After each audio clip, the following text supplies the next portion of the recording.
Dr. Casciani, who will be sharing a psychologist's insights about aging well and managing setbacks. Dr. Pucci, who will be discussing how we can optimize our health as we age.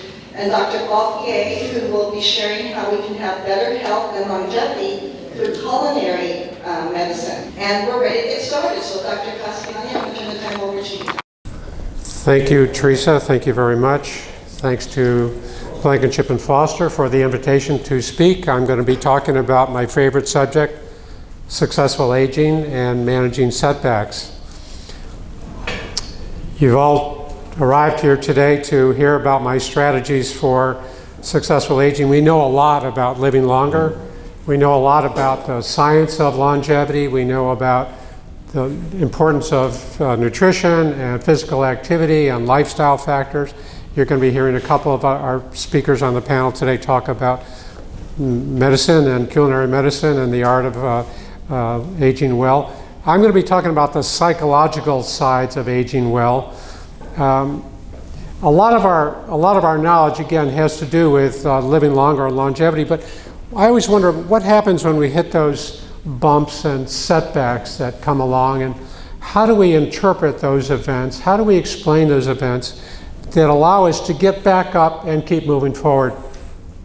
So maybe we can look forward to our future years no matter what gets in the way. That's what I say. Successful aging to me means living longer, but also managing those potholes, those hurdles that come along. So we're going to talk about our mental attitude. We're going to talk about our outlook, thinking styles, managing depression, and starting new chapters. And when we're finished, I hope everyone will have a fresh, updated view about aging well. And, you know, there's so many opportunities out there to enjoy. So imagine how you feel in a week or a month or maybe a year with some new tools, new ways to manage stresses, new ways to manage challenges. So quickly, my background is in geropsychology. I've worked with nursing homes for 3+ decades as a geropsychologist, managing other psychology practices and also providing clinical services. And I learned a lot, of course, all those years, but I'm going to share with you 3 lessons that I learned. Number one, what is it that separates the person who has a medical event like a fall, hip fracture, or a stroke, and manages and goes to rehab and completes the rehab and continues moving forward, compared to the person that says, I'm done, I can't handle this anymore? They throw their hands up and they say, I'm finished. So I've always wondered, what is it, all things being equal, what is it in their attitude about this hit, this setback, and how does it change in terms of their attitude? Number 2, the second lesson, this may sound a little bit strange to some, but I say we are not our bodies. Whatever's going on with our bodies, whatever decline that happens in our bodies, it doesn't change our worth, it doesn't change our value, it doesn't change our importance. Even when the body isn't cooperating, we still have our mental attitude, and that can allow us to handle a lot of these setbacks. The third lesson that I've learned is that we all have this reserve of resilience, a bottomless reserve of tenacity or fire or grit, whatever we want to call it.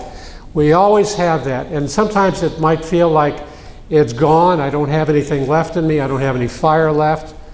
Sometimes it feels blocked, but I maintain as long as we're alive, as long as we're taking a breath, we still have that reserve of resilience to tap into. We might have to dig deep, but we can tap into. So I started my Living to 100 Club to share these experiences with older adults, and I'm happy to speak with you today. Again, we're talking about living to 100, and again, I said earlier that it's more than a destination, it's a mindset. It's what helps us make these important decisions and continue to move forward no matter what gets in the way. So these are the 9 strategies that I'm going to touch on. We'll talk about the centenarians from the blue zones, age is only a number, thinking styles, all these 9 topics. And this, by the way, is a picture of a person, Alexander Soba,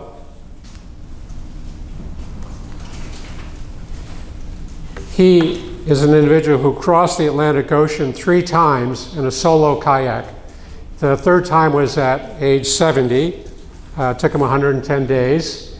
And he considered himself kind of this contrarian individual who said, I'm not willing to sit back and let life take over. I want to stay out there. If you're not suffering, you're not living. So I don't want to sit back on the couch. I want to go out there. Anyway, 110 days at his age 70 to cross the Atlantic. I'm not saying we should be buying a kayak and crossing the Atlantic, but I am saying there are a lot of opportunities out there to enjoy. So let's talk about first the blue zones. I'm sure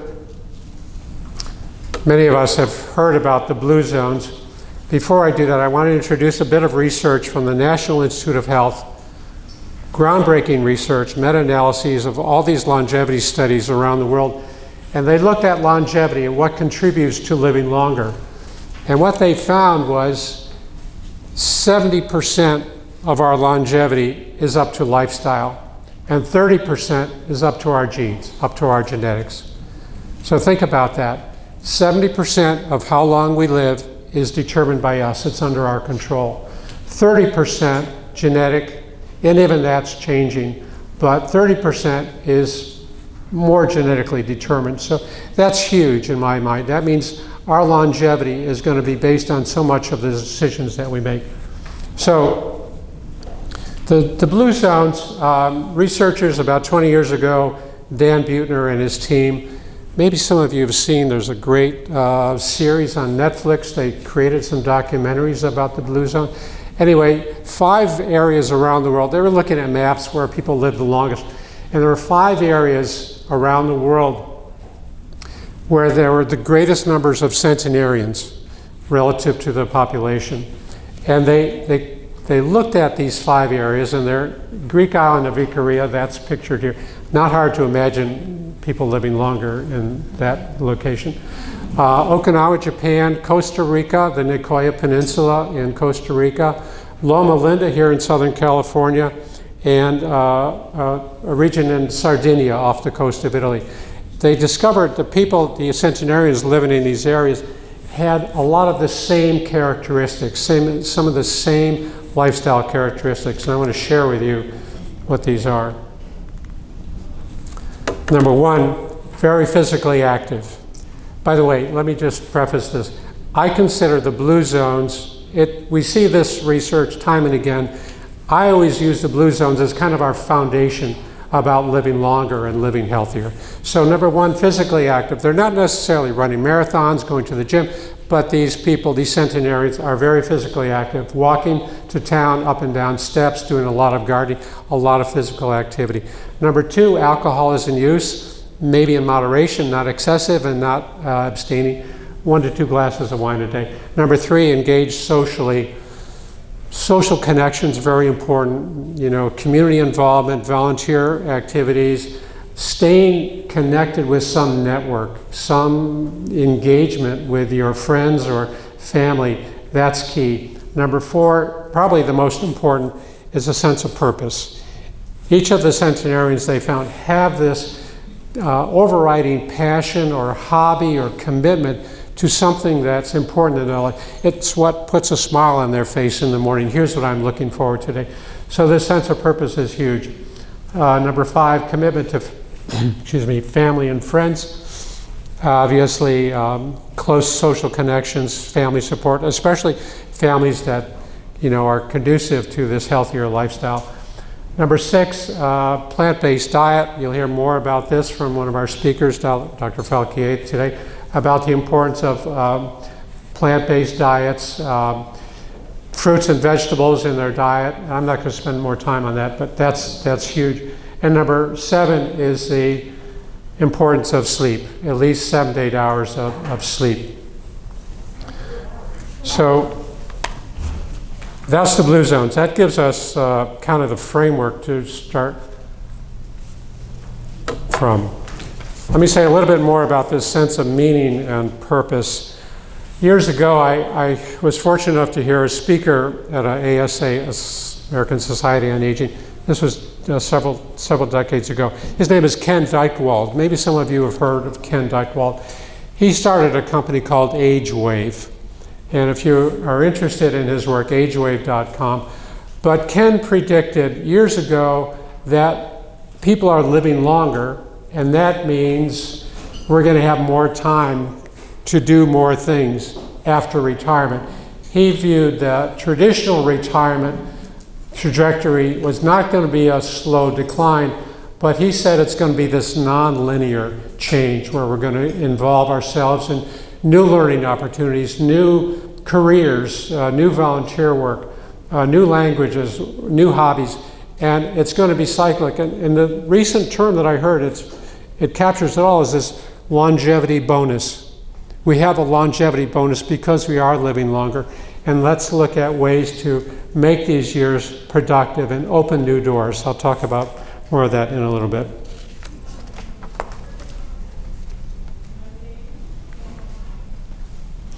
So, this is a good story.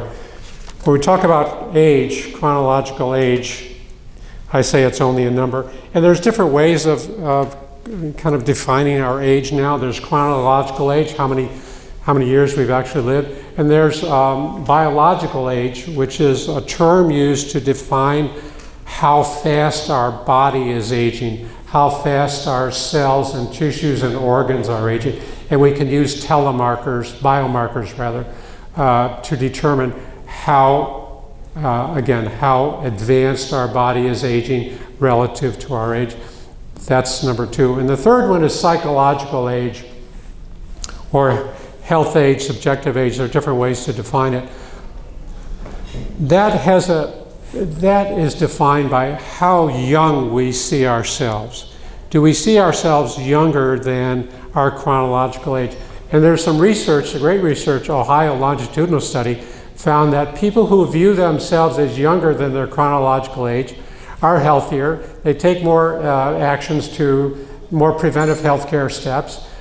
They do better on tests of memory and cognitive function. And they live on average 7 years longer than someone who doesn't view themselves as their chronological. So the point is, if you see yourself younger, you're tending to act as a younger individual and taking more steps that correspond with that. Anyway, this is a picture of a gentleman by the name of Emil Ratelband. He worked in TV in Holland. Emil was 69 years old, and he was very unhappy being 69. He didn't like being 69. He wanted to be 49, so he went to the Dutch court and said, look, at 69, I can't get dates online. I can't buy a sports car that I want. I can't get a mortgage for a new house. If people can change their name, they can change their gender nowadays, I should be able to change my age. If I change my age to 49, I can get a sports car, I can get a new home loan, I can do all this online dating and all that. So he went to the court, and the court said, no, sorry, Mr. Ratelband, we cannot do that. If we change your age, it's going to eliminate 20 years of your records in our system. However, you are free to feel as young as you want. You can feel as if you're 49, but you cannot change your age. So again, age is only a number, and I think it trips us up often that we say, gee, 92 years old, you shouldn't be doing that. And that has nothing to do with our performance. Anyway, age is only a number. Okay. Let's talk about thinking styles. I think this is really an important topic. How we explain these events in our lives has a huge impact on how well we manage them. How we explain a fall or a stroke or, some medical event has a huge impact on how we cope with it, right? So this is a picture of Epictetus. Some of you may have heard of the name. Epictetus was one of the founders of the school of Stoicism, a Roman philosopher. He was a slave. Before he became a philosopher, he was a Roman slave, and for many years he worked as a slave, and his master freed him, and he went to school and became a philosopher and started the school of Stoicism. And his famous line, we are disturbed not by events, but by the views we take of these events. So if you think about that, it's not what we can or cannot control. It's how we interpret. Scientists call it cognitive appraisal. How do we interpret this event? So one thinking style is positive or negative thinking. We all hear, is the glass half full or is the glass half empty? Half full, you're an optimist. Half empty, you're a pessimist. I maintain an 8-ounce glass with 4 ounces of water is both half full and half empty. How do you want to interpret it? And if we had more time, I would do this exercise I love to do with large groups. I'd divide the room into half. So the right side, put your optimism hat on. You're the optimist. I want you to look around the room and find everything that's nice about the room. The plants, the sunlight coming in, the fixtures, whatever you see. Look at all the positive things. Everybody on the other side, you're the pessimist. Put your pessimist hat and find everything that's wrong with the room. Maybe some broken fixtures, maybe scratches on the walls or stains on the carpet. And then we reconvene after a minute, and I ask for the observations. And my point is, it's the same room. What are you looking for? If you're looking for the positives, you'll find them. If you're looking for the negatives, you'll find those too. So that's so important in our thinking style, positive or negative thinking. So again, the negative thinking is marked by complaining, criticism, worrying, blaming, expecting the worst. Positive thinking is marked by problem solving, perseverance, planning, possibility. A second thinking style I think is important is, what can we control? There are a lot of events, a lot of things going on in our world that we cannot control, but it causes us to worry. And we eventually learn we have no control over those things, so I should stop worrying about it. Mark Twain said, worrying is like borrowing trouble from the future. We don't need to do that. So these are a list of things that we can control. My beliefs, my attitude, how I treat myself, how I treat others, how kind I am, what foods I choose, how often I exercise. These are all under our control. On the left side, the fourth one down in the fourth row, how often I ruminate about the past. Gee, we have no way of changing what we did in the past. Some people feel very remorseful or guilty or find a lot of fault with maybe bad decisions. And I say, you know, at that time, that was probably the best you could do. That was maybe the only opportunity, the only option you had. And today you might do something very different. So you cannot change what you did in the past, but you can change your perception of that decision or whatever happened in the past. So the ruminating is, again, something that doesn't get us anywhere. There are always going to be milestones in our lives, events that occur, important events. Graduation, getting married, having children, getting promoted, retiring. There are a lot of events, and I consider these chapters. And at some point, we're going to be looking at starting new chapters.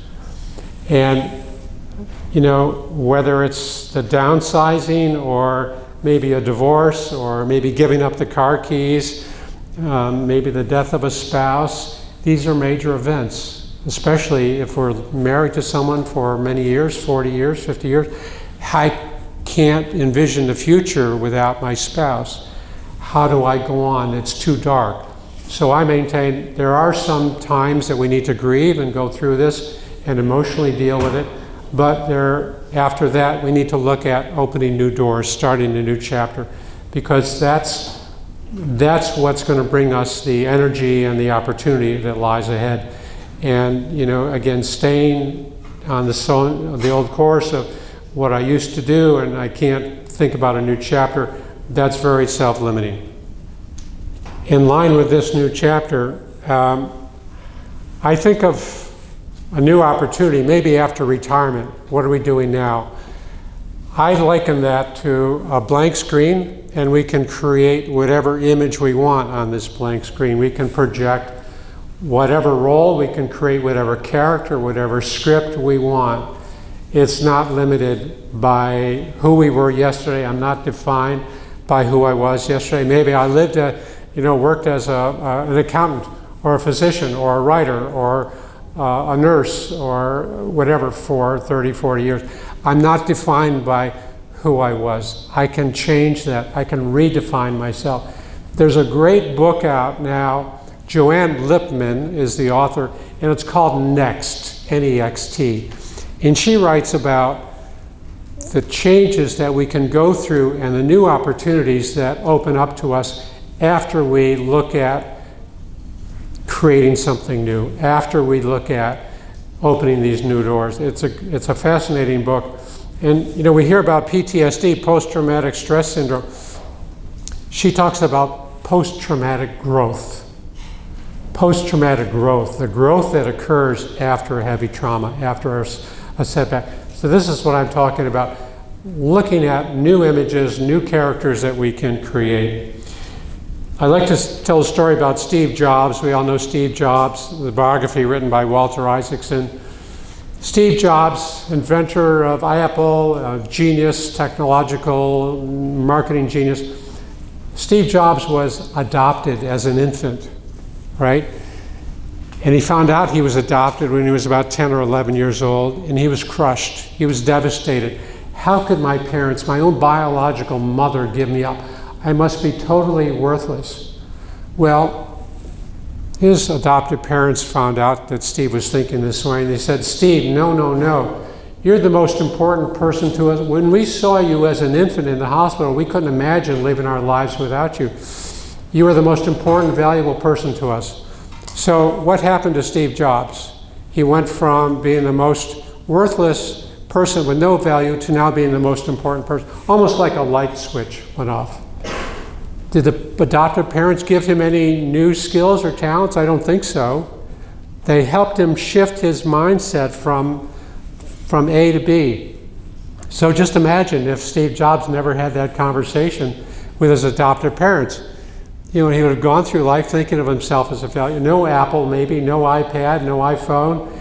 Heck, we'd all be using Blackberries and Palm Pilots if he didn't have that conversation. So we need to think maybe we can have a similar conversation with ourselves. We can change, we can flip that light switch just the same. We all have heard the term comfort zones. It's that safe, familiar place, predictable, we're familiar with it. It's, you know, maybe the style of clothes we wear, where we go on vacation, or the type of restaurants. Anyway, comfort zones are safe, and they're, again, predictable and cozy, and they're anxiety-free. And when we step out of those comfort zones, when we do something a little bit different, that can raise a little bit of the anxiety, a little bit of the uncertainty, a little bit of the doubt, what's going to happen now. So there's a great book, Joe Dispenza, he's now this kind of new age guru. He wrote a book called Breaking the Habit of Being Yourself. And a great title. It's just it's the story, it's just about the title. How do you get away from, you know, the old routines and look at, you know, stepping out of that comfort zone. So routine is safe, but the energy, the opportunity, the juice flows from stepping out of the comfort zones. Just a quick story. This is Edith Murway. I heard about her on NPR last year. She started weightlifting at age 91. I mean, we hear these stories all the time, people making great accomplishments. But she started weightlifting at age 91. And 7 years later, she set a Guinness World Record. She was the oldest person to lift 150 pounds, the world's oldest competitive power lifter. She just turned 100 last year. So what she enjoys the most, she said, what do you enjoy the most? She said, what I enjoy the most is hearing the applause from the people in the audience. Okay, talk about overcoming setbacks, right? Successful aging, all about managing those setbacks. Perseverance, in my mind, and tenacity, that's really important because we do have these setbacks. This is a picture of Roderick Sewell. He was the first double amputee to compete in and complete the Ironman triathlon in 2019, just a few years ago. That's a 2.4 mile swim, a 112-mile bike race. He was wearing prostheses on his legs, and a 26-mile run, and a run, but he did that using a hand cycle. He was born without tibias. He had his legs amputated when he was 10 years old. And he was, again, the first to compete in this triathlon. So let's think how many of us could do that kind of accomplishment. And I only say that because he's just a good example of what it takes to push ourselves beyond those self-limiting beliefs. I had a patient at a nursing home a few years ago, and he had advanced cerebrovascular disease, and he had to have one of his legs amputated.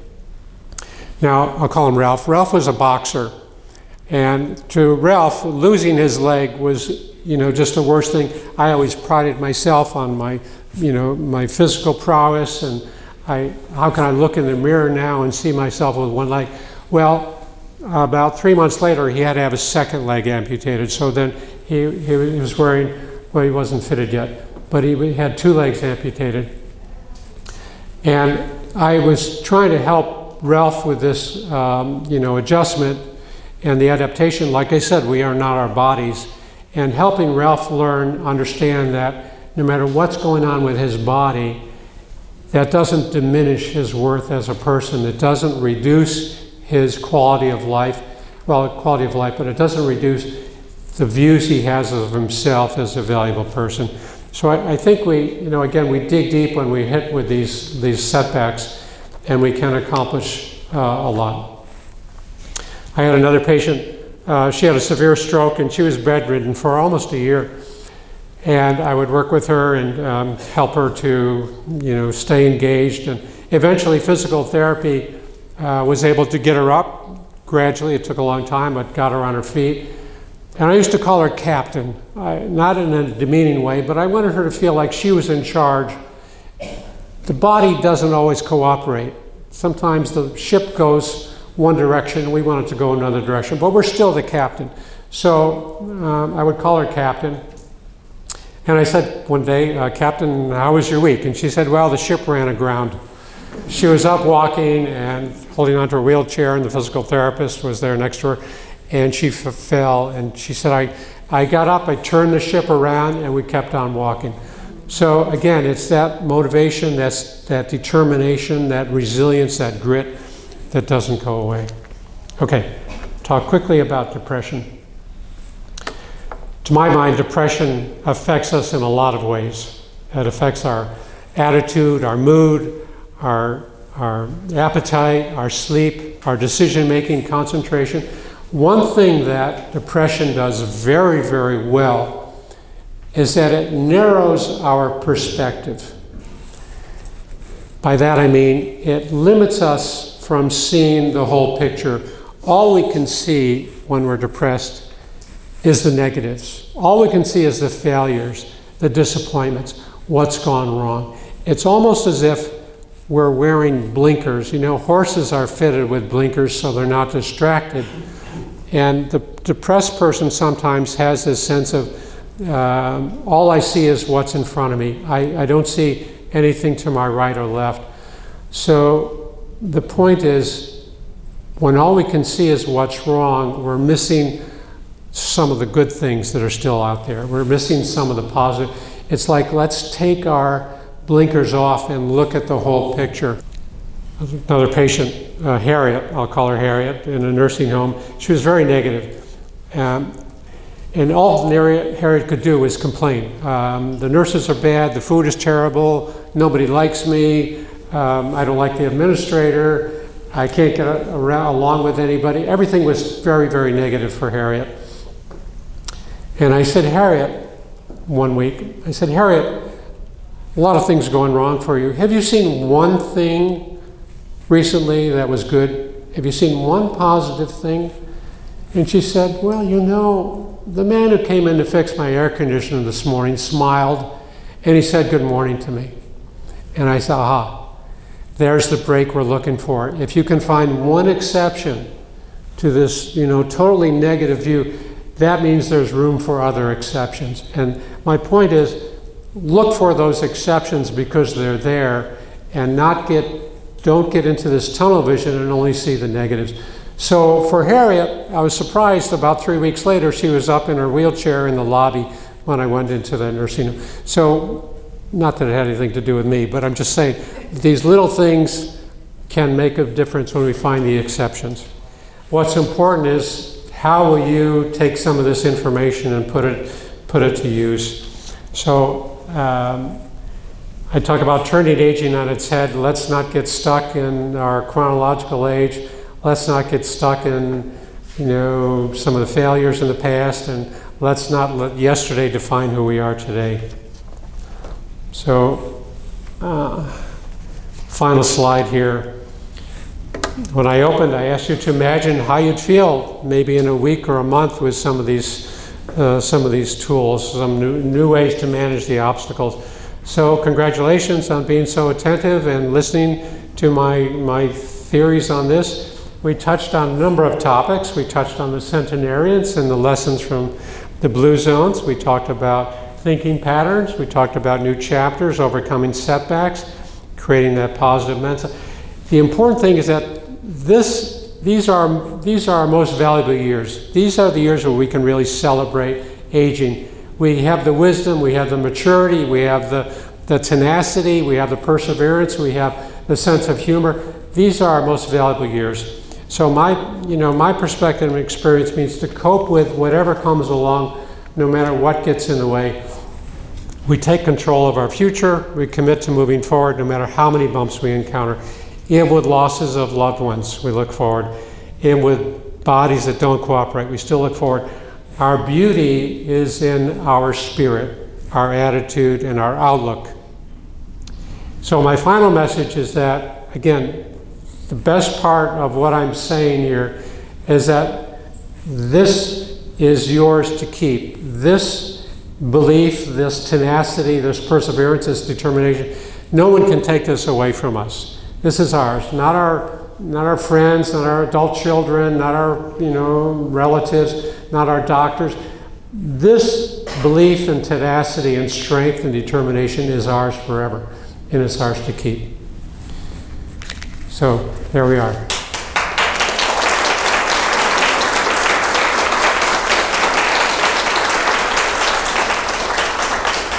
Thank you. Contact information, JC at Livingston 100 Club. Happy to talk with anyone if you have any concerns or any things I might be able to help with. We have time for some... We have 2 minutes. So how many? Any questions? Questions? There's a couple minutes before we have our break. You have any questions? Okay. Any questions for you at all? Tell us about your podcast. Sabrina.